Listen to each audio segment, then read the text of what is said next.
Bonjour, aujourd'hui je vous propose un programme de prise de muscle athlétique avec élastique et haltères.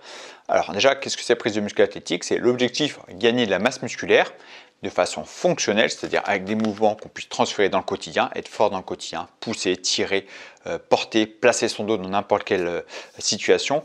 Athlétique, c'est que j'ai développé d'autres performances physiques comme un gainage beaucoup plus fort, la puissance, l'explosivité, la coordination, on va développer tout ça. Ok, donc le cardio sera un peu mis aussi parce que je cherche à faire un programme un peu hybride, je cherche à travailler différentes qualités physiques tout en prenant de la masse musculaire. La construction de programme va permettre de développer la masse musculaire tout en développant le corps de façon athlétique. Donc ici, je vous montre un programme type que vous pouvez trouver dans le programme de prise de muscle athlétique. Donc là, c'est un programme Half Body. Donc moi, dans mes programmes que je propose, si vous allez sur mon site avec haltères et élastique, c'est plutôt des programmes Full Body. On va travailler l'ensemble du corps. Mais ensemble du corps, et je fais du circuit training, j'aime vraiment les programmes hybrides où on va travailler toutes les qualités physiques. Donc là, c'est plutôt un programme Half Body pour donner un exemple. Ici, donc je commence ici en 30-20, je vais vous expliquer après. Développé haltère et pompe. Donc le développé haltère ici, je le fais allongé avec le bassin levé pour travailler aussi les ischio-jambiers, la force des jambes, les fessiers, les lombaires, et je me concentre sur les pecs. Donc je descends bien et je monte. Ça me permet d'avoir un étirement contrôlé et pousser fort sur les bras. Je vais travailler la force, la stabilité et les pecs. 30 secondes avec un tempo contrôlé. Donc ça fait quand même pas mal de répétitions. Ça fait surtout 30 secondes de temps sous tension. J'essaie de ne pas trop rester en haut parce que ça me permet de récupérer ça. Je ne veux pas tendre les bras complètement. En fait, je garde les épaules un peu en arrière pour ne pas récupérer, sauf quand c'est trop dur. Ici, ça va mener à une bonne fatigue musculaire sur les pecs en force, et je vais enchaîner tout de suite avec les pompes, c'est-à-dire le développé haltère a bien pré-fatigué les pecs et ensuite j'enchaîne avec les pompes. Si je suis très à l'aise, je peux faire pompe avec élastique dans le dos, d'accord, mais le développé haltère m'a déjà bien fatigué, j'ai que 20 secondes de repos, on est dans de l'endurance de force, je vais chercher à travailler ici les pecs, la congestion est énorme. Et là, j'enchaîne tout de suite avec le rowing buste penché. Alors, il y a plusieurs variantes rowing buste penché ici. C'est un mouvement qui est très dur. Vous êtes à l'aise, rowing buste penché, donc ventre serré, on place bien son dos, on part du sol et je vais chercher à tirer les épaules en arrière et les coudes en arrière. C'est trop dur les deux mains. Alors, moi, j'aime bien tirer les deux coudes en arrière et reposer à chaque fois l'haltère au sol pour, si c'est lourd, pour récupérer, pour partir, pour bien me replacer mon dos, parce que ça peut être dur pour les lombaires aussi. Sinon, on peut le faire en unilatéral. On fait bras droit, par exemple, deux reps bras droit, une ou deux reps bras gauche. Ou si c'est trop lourd, on peut le faire avec des haltères plus légers, le bras plus ouvert. Alors, normalement, le bûcheron, c'est ici, c'est épaule en arrière et le coude. Vous voyez, là, j'ai une flexion à peu près de 90 degrés. Ça fait que le biceps va m'aider un petit peu. C'est trop dur à porter pour les lombaires, je peux me mettre plus léger et là, j'ouvre un peu plus le bras. D'accord? Comme ça, j'ai quasiment pas de flexion de bras qui rend l'exercice beaucoup plus dur. C'est-à-dire, j'amène l'haltère plus derrière les hanches et ça rend beaucoup plus dur.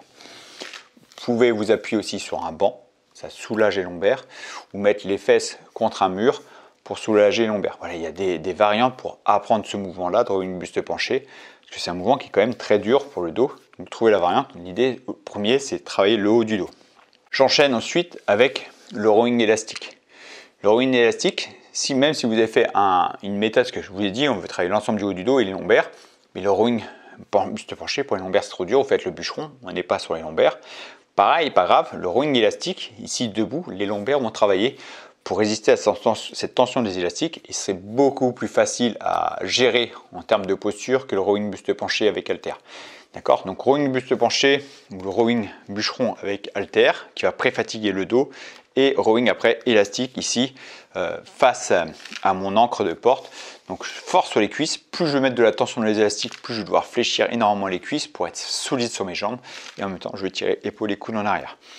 Donc là vous voyez on est sur de la prise de muscle parce que je vais chercher à travailler les pecs, le dos, mais j'enchaîne l'exercice en 30-20, 3 tours. Je fais ces 4 exercices là en 3 tours. Ça fait que c'est cardio. Si le cardio est trop dominant, vu que l'objectif quand même premier est la prise de masse musculaire, le cardio est trop dominant, vous faites ces 4 exercices à suite et après vous faites une pause. Vous faites une pause d'1 minute, 2 minutes même si vous voulez, pour repartir à 100%. Donc j'aime bien travailler quand même un minimum le cardio dans tous mes programmes, parce que le cardio c'est quand même important dans la santé générale. Mais s'il est trop dominant, si vous voyez que c'est vraiment trop essoufflé, vous augmentez ce temps de pause à la fin de votre série. D'accord? Donc développer haltère, pompe, rowing buste penché ou bûcheron et rowing élastique. Après, 20 secondes de repos, je repars ou je fais une pause que j'en ai besoin. D'accord? Hop, petite coupure vidéo juste pour vous parler vite fait d'un accessoire que j'utilise le plus, c'est les élastiques. J'utilise les élastiques Smart Workout. Vous êtes souvent me demander quel élastique j'utilise. Donc j'utilise les élastiques Smart Workout depuis 3-4 ans, un truc comme ça.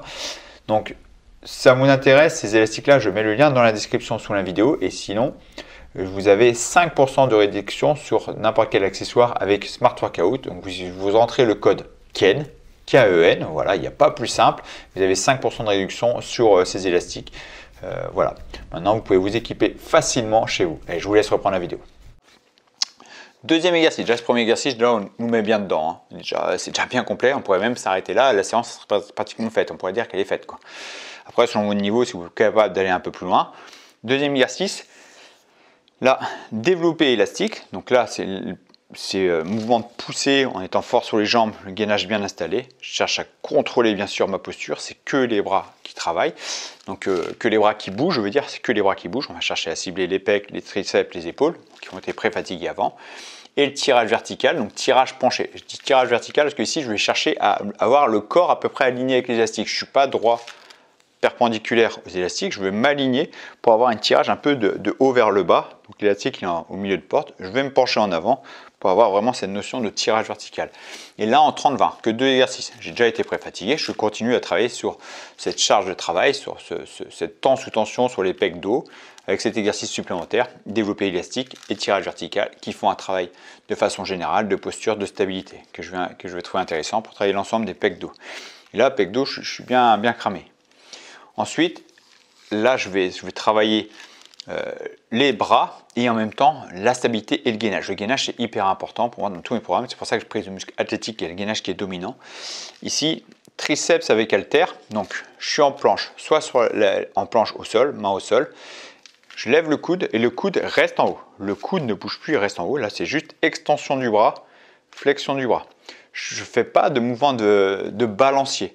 Le mouvement, il est contrôlé. Je ne balance pas mon bras. Je vais doucement, je tends le bras, je stabilise un petit peu en haut et je reviens. C'est très très dur pour le triceps, c'est très dur pour le gainage. C'est vraiment très dur.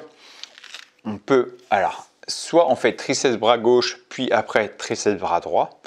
Mais il y aura forcément des pauses. C'est très très dur. Donc ça peut être intéressant de faire triceps 30 secondes bras droit, hop, triceps 30 secondes bras gauche. Et on prend des pauses. Moi j'ai mis en 30-20 ici. C'est très dur, donc faites des pauses, soit vous alternez, d'accord? Donc, les deux solutions, parce que c'est quand même dur, le gainage est dur, donc soit vous faites en planche sur la main, soit en planche le coude sur un banc, c'est plus souple pour les poignets, c'est plus facile, soit au bout d'un moment, ça devient trop dur, vous mettez le genou au sol par exemple, ok? Genou au sol et vous vous concentrez là-dessus. Donc là, en 30 secondes, on va dire que bras droit. L'idée, c'est que si on fait que bras droit, on essaie de faire par exemple, je sais pas, 5, 10 secondes, 15 secondes, 20 secondes. On fait des pauses, on n'a pas le choix, on fait des pauses, on fait des pauses. Et petit à petit, semaine après semaine, vous allez voir combien de temps vous allez tenir. Parce que le corps va s'adapter, il va être de plus en plus fort. Donc soit vous alternez bras droit, bras gauche et vous faites 2 fois de suite, d'accord? Soit vous faites 30 secondes bras droit avec les pauses incorporées, 20 secondes de pause, 30 secondes bras gauche avec les pauses incorporées, les adaptations, d'accord? Parce qu'au début, c'est obligé, vous allez faire des pauses, c'est vraiment très dur. Et après, biceps élastique, donc là, on est debout, jambes fléchies, le corps ne bouge pas, et on amène les élastiques aux oreilles, ici, là, d'accord? Et les coudes ne bougent pas. Donc, contraction énorme sur le pic du biceps. Donc, vous voyez, c'est l'exercice dur, c'est l'exercice, normalement, il n'y a aucune chance que vous y arrivez dès le début. Enfin, sauf si vous êtes déjà entraîné, que vous suivez un de mes programmes, si vous allez réussir, mais sinon c'est normal, vous n'allez pas réussir. Parce que moi l'idée c'est que vous cherchez à forcer le corps à créer des adaptations pour être plus performant.